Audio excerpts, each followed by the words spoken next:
I'm just afraid of being attacked. Happens to the best of us. Don't ever forget what happened to that French actor. You know what I'm talking about? Juicy Smouillet. He's a very famous French actor.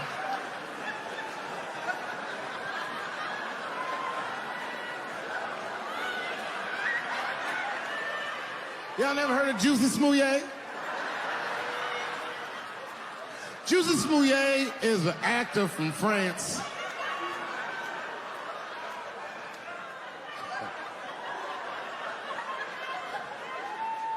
And he became famous on a show called Empire. One night, he was in Chicago late at night and was the victim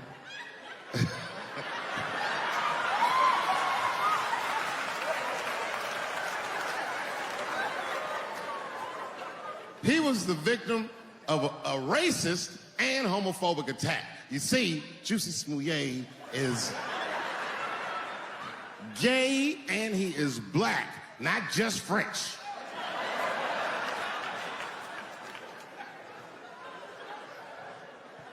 Oh, it was a crazy story.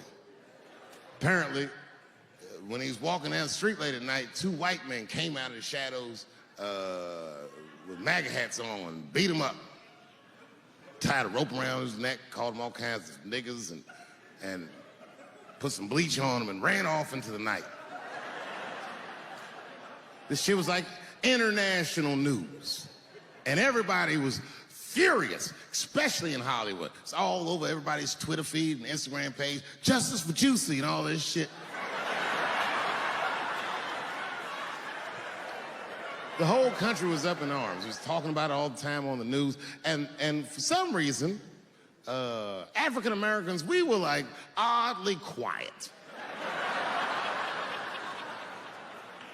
We were so quiet about this shit that the gay community started accusing African American community of being homophobic for not supporting him. What they didn't understand is that we were supporting him with our silence. Because we understood that this nigga was clearly lying.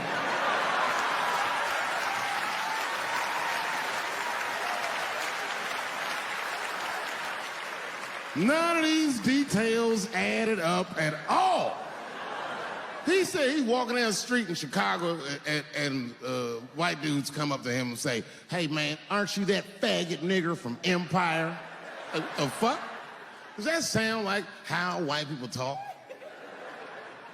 I know white people. They don't talk like that. Are you that faggot nigga from Empire? They would never say that. It sounds like something that I would say.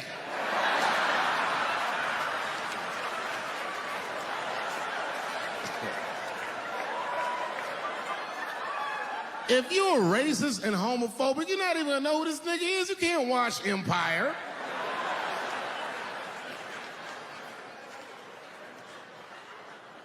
Black people never feel sorry for the police, but this time we even felt sorry for the police. Can you imagine if you was a police veteran taking this kid's police report? Okay, Mr. Smouillet, please tell me what happened. All right, 2 a.m. You left the house at 2 a.m. It's minus 16 degrees. All right. You were walking. All right. And where were you going? Subway. Sandwiches?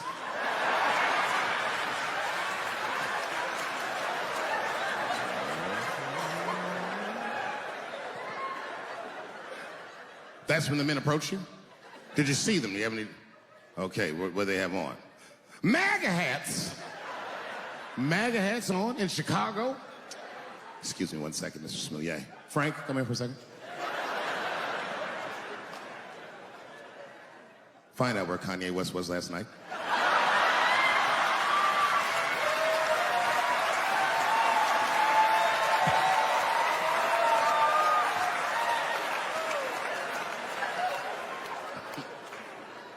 Such a fucking outrageous story. He said they put a rope around his neck. Has anyone here ever been to Chicago? All right, so you've been there. Now tell me, how much rope do you remember seeing? Who the fuck is carrying rope? Like, when did you get mugged, nigga, in 1850? Who's got rope? Who's got rope?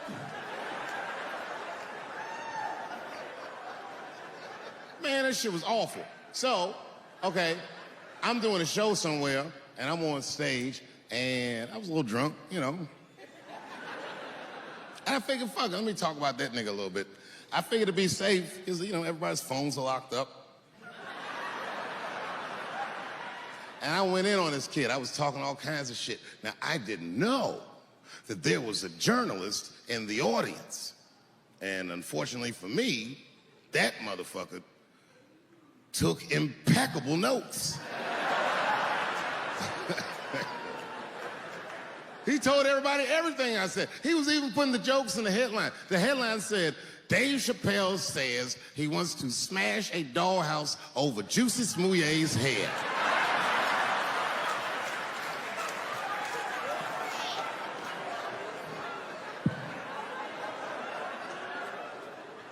And I thought for sure when I read that headline, I said, well, that's it for me. I'm canceled. But lucky for me, that very same day, the Chicago police caught the motherfuckers that actually did it. And hilariously, they were both Nigerian. Not only were they not white, they were very, very black. They were Nigerian, which is the funniest shit. The whole story is funnier now. This is mugger country, you faggot nigga. You faggot nigga. Celebrity hunting season. Doesn't matter what I say, they're gonna get everybody eventually. Like, look, I don't think I did anything wrong, but we'll see.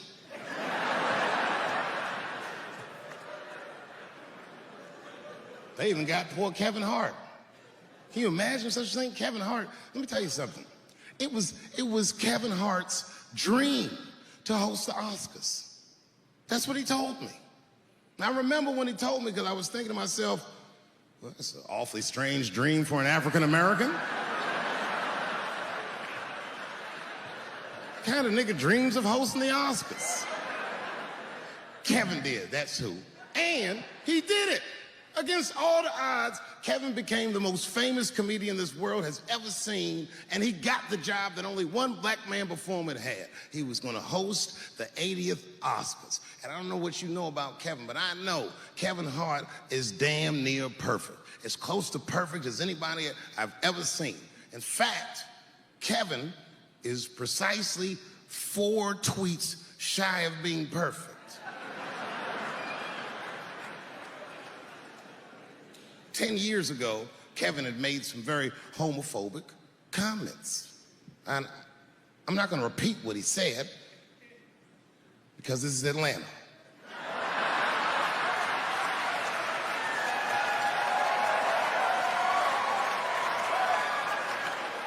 You know what I mean. I'm sure there's a lot of gay men here tonight with their wives.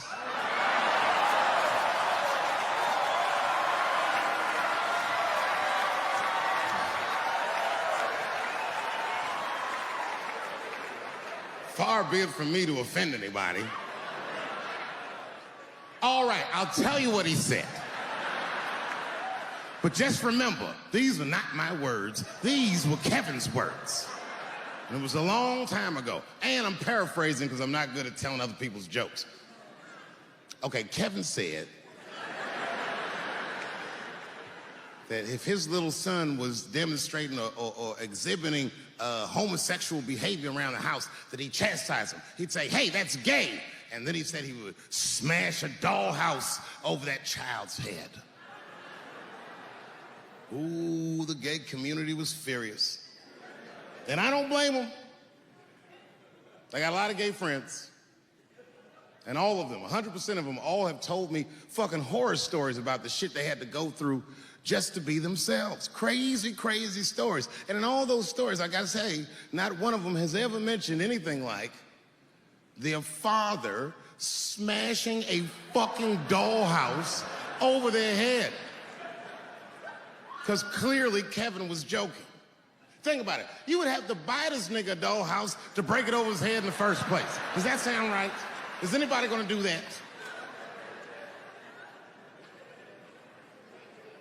The gay community was upset, and then they put so much pressure on the Academy of Motion Pictures and Sciences that they went to Kevin and said, if you don't apologize to that community, then you cannot host these Oscars. And then Kevin said, fuck it,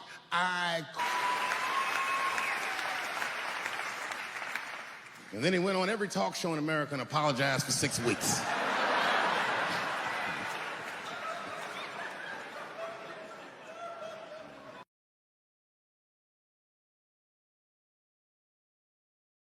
This is my last special because I have an objective tonight.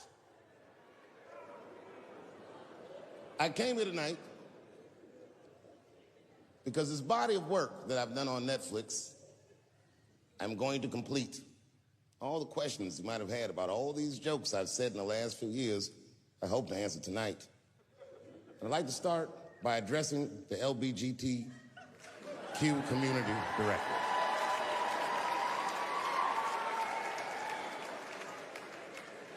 And I want every member of that community to know that I come here tonight in peace. And I hope to negotiate the release of the baby.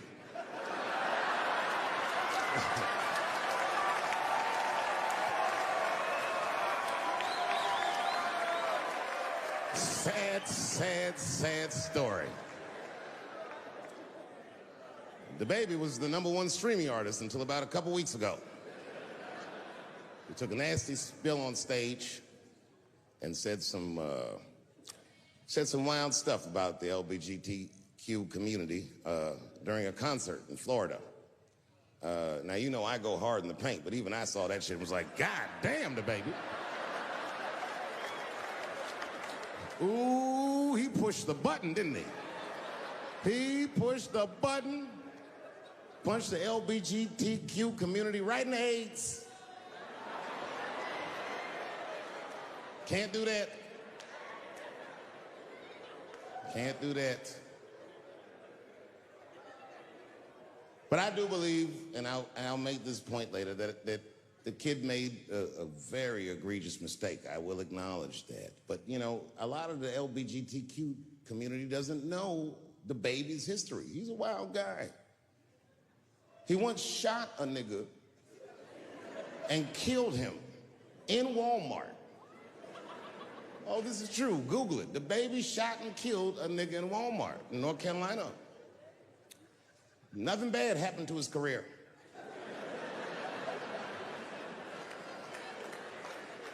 Do you see where I'm going with this? In our country, you can shoot and kill a nigga, but you better not hurt a gay person's feelings.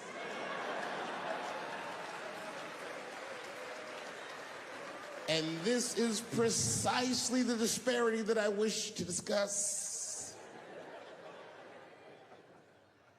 I have a question for the audience. Another time, about 6 years ago, there was a lesbian woman that tried to sell a story about me to TMZ. Thank goodness TMZ could see right through the sham of that story.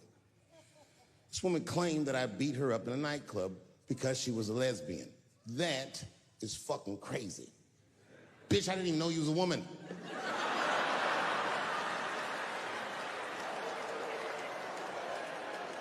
Thank God TMZ didn't believe that. Because I did beat the shit out of her, I'm not gonna lie. It was her fault, I had no choice. I came in the club minding my own business, and a woman came up to me, she goes, oh my God, Dave Chappelle. And I was just being reciprocally nice. Hey, miss, how are you, blah, blah, blah. Benign talk, nothing to it. And all of a sudden, this lesbian fellow stepped between us. Hey, nigga, that's my girl. I said, yo, my man, back up, like that. She said, I ain't backing up off shit, nigga, that's my girl. I said, bro, you're gonna have to give me 3 feet like this. She said, stop calling me a man, motherfucker. I'm a woman. I said, what?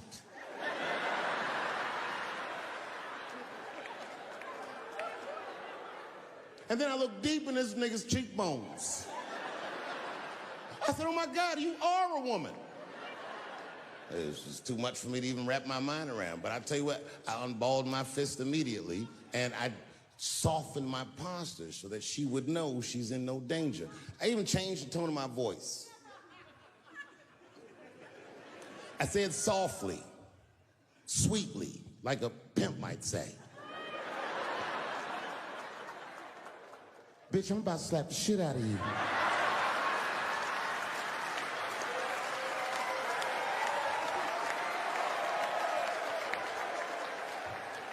I should have done it. Oh, I wish I didn't say that. She dropped that foot back. Boop. She was in a perfect southpaw stance. Her shoulders were angled correctly. Her head movement was good. I said, oh no! This bitch boxes for real. She threw a wild hook at me, and I saw it coming from yesterday, so I slipped it like this. I had no choice. I had to go to work. I let that jab go. You should have seen me go, nigga. I tenderized them titties like chicken cutlets.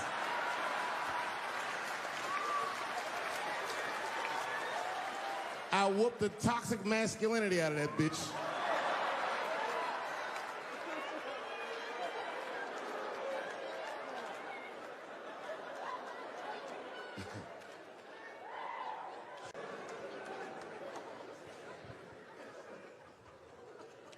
And now we get to the core of the crisis.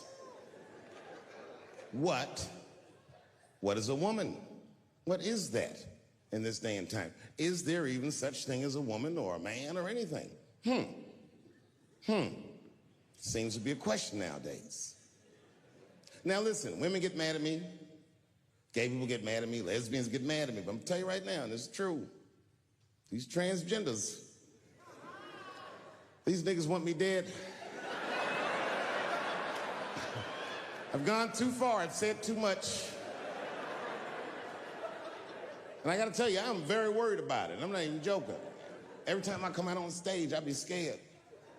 I be looking around the crowd, searching for knuckles and Adam's apples to see where the threats might be coming from. Oh. A nigga came up to me on the street the other day. He said, "Careful, Dave, they after you." I said, "What? One they or many theys?"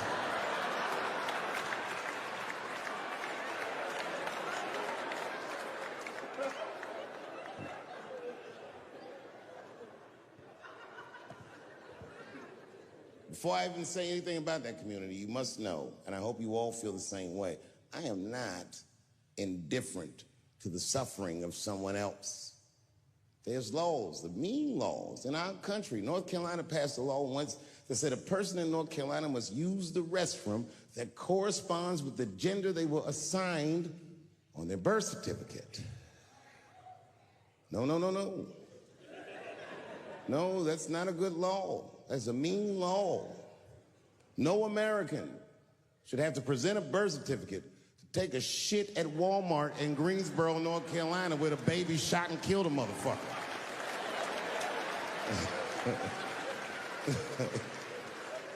You have to ask yourself, if you're thinking about it, who are these laws designed to protect? Like, let's say they designed this law to protect me, my interests. Transphobic comedian Dave Chappelle. And let's say that I'm in Walmart doing a little shopping with my family. Now, I should tell you, if that ever happens in real life, you should know that my dreams didn't work out. But let's say something goes horribly wrong, and there I am in Walmart with the poor whites rummaging around for mediocre goods and services.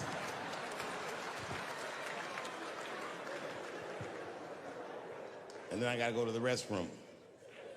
So I excuse myself from my family. I go to the men's room. Now I'm standing at the urinal taking a leak. And this is what this law is gonna do. And suddenly, a woman walks into the men's room. I'm gonna be like, that's strange. And then she stands shoulder to shoulder with me at the urinal. I'm gonna be like, bitch, what's going on with you? And then she hikes her skirt up and pulls a real live meaty dick out. And what do you think I'm gonna say? Thank God she's in here with me. At least now I know my family's safe. No, I'm not gonna feel that way at all. I'm gonna feel very uncomfortable. I would feel better if it was a man with a vagina that backed up to the urinal next to me.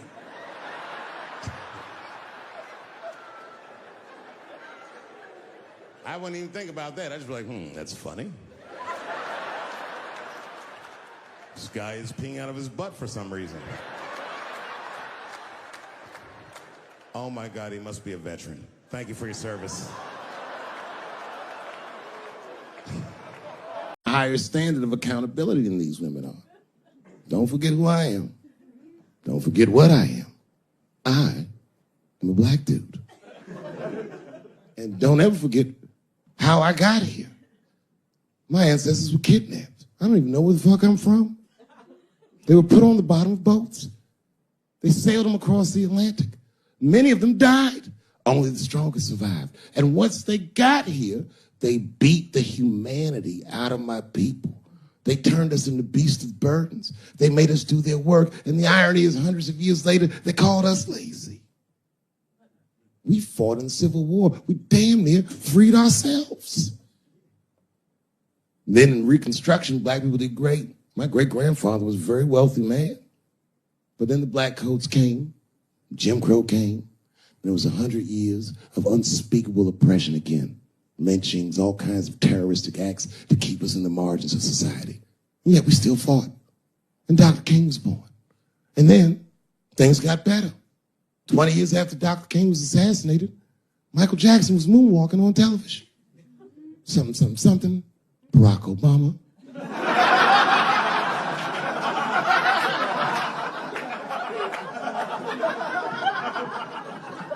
Donald Trump, and now here we all are. 400-year nightmare. Took us 400 years to figure out as a people that white people's weakness the whole time was kneeling during their national anthem. That's a brittle spirit. That's right, nigga. On the rock, it's regular. What are you doing, nigga? Stand up.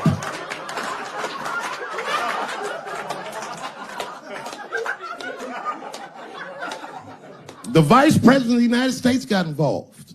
Mike Pence got involved. He went to the game himself. These niggers will have to stand when they sing that.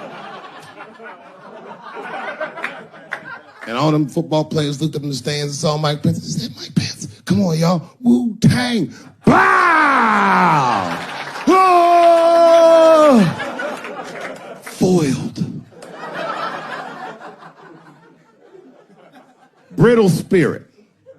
I could kill every white person in America at one time. You know how I'd do it? I would just wait for the Super Bowl. And right when they sang the national anthem, I'd have O.J. Simpson walk to the 50-yard line with them bad knees. Is that O.J. Simpson on the field? What the hell is he doing here? Oh, I know what he's gonna do. Stop him!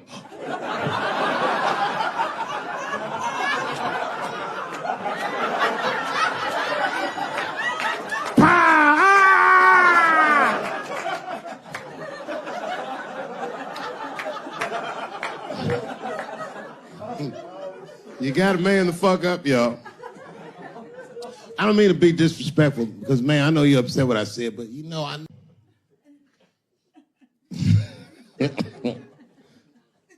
know I feel bad. But I just feel like this is all happening for a reason. And ladies, I want you to win this fight. 10 years ago, I might have been scared, but, you know, I got a daughter now, so if you win, she wins. So I'm rooting for you. And I agree with you. At least ideologically, I do. I don't know if you're doing it just right, but I mean, who am I to say?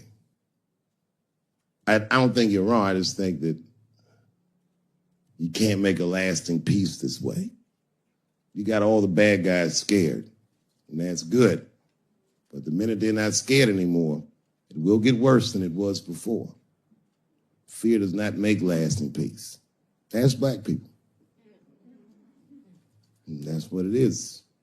What this city really needs, without irony, I'll say this, the cure for LA is in South Africa.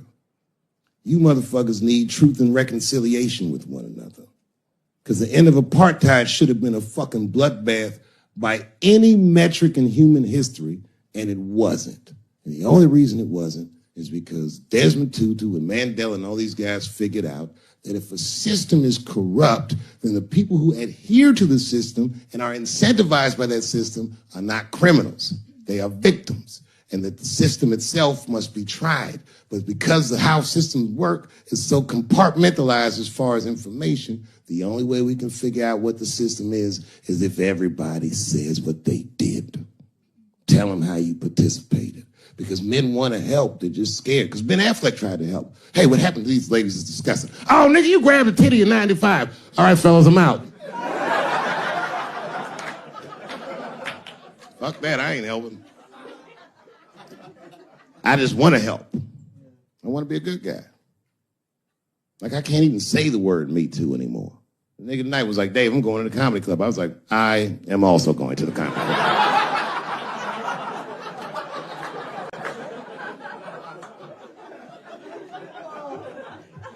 And I didn't even know it was happening, but I guess I became like a feminist in the last 3 weeks because I can't watch porn the same. Like, I watch it sometimes, but I can't click on these motherfucking thumbnails, not with those titles. Guy crams young girl in the ass with hard right. I can't click on that. Come on, nigga, give me something I can click on.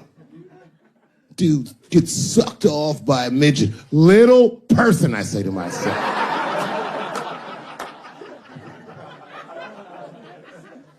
Takes me hours to find one clip. What the hell is this?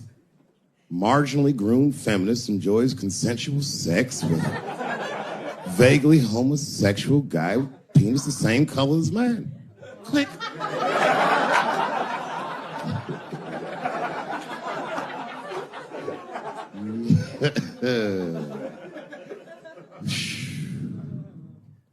You notice a lot of black dudes haven't been getting Me Too. I don't want to jinx myself. You know why, though? Obviously, black women go through the same thing, right? The reason is because black women from slavery won't tell on us. Because they know that no matter how bad we black dudes are, white dudes are very mean. They're scared to see us get punished. My wife is Asian. She'd tell on me in a goddamn second.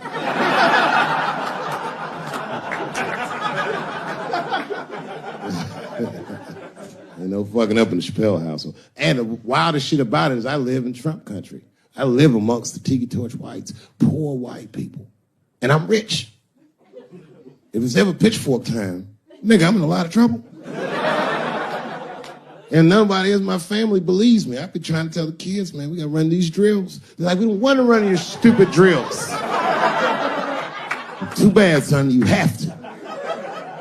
Tiki torch whites come upside. What are you guys supposed to do? Come on, Dan. What are you guys supposed to do? Squint our eyes and stand next to mom. That's right.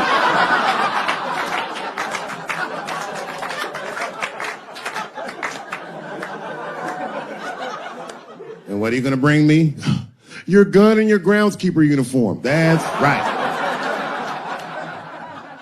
I'll go outside and see what they want.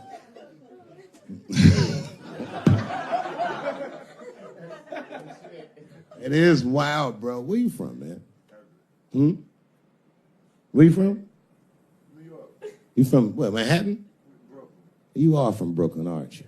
You look like you can rob somebody with a hammer.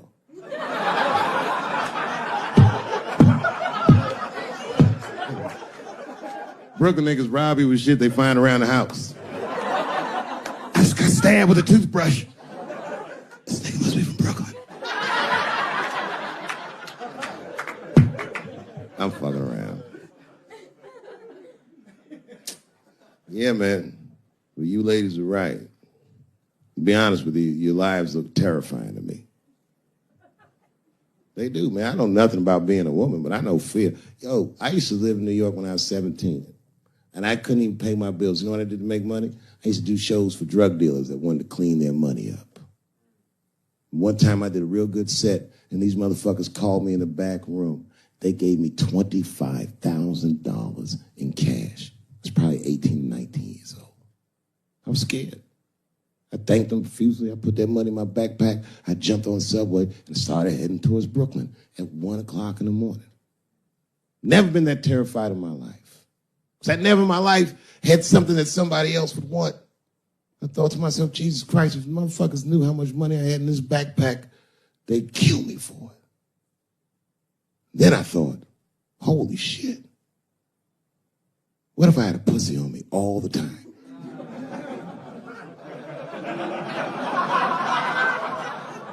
That's what women are dealing with. I'm gonna tell you right now. It's real talk. If them same drug dealers gave me a pussy and said, put this in your backpack and take it to Brooklyn, I'd be like, nigga, I can't accept this.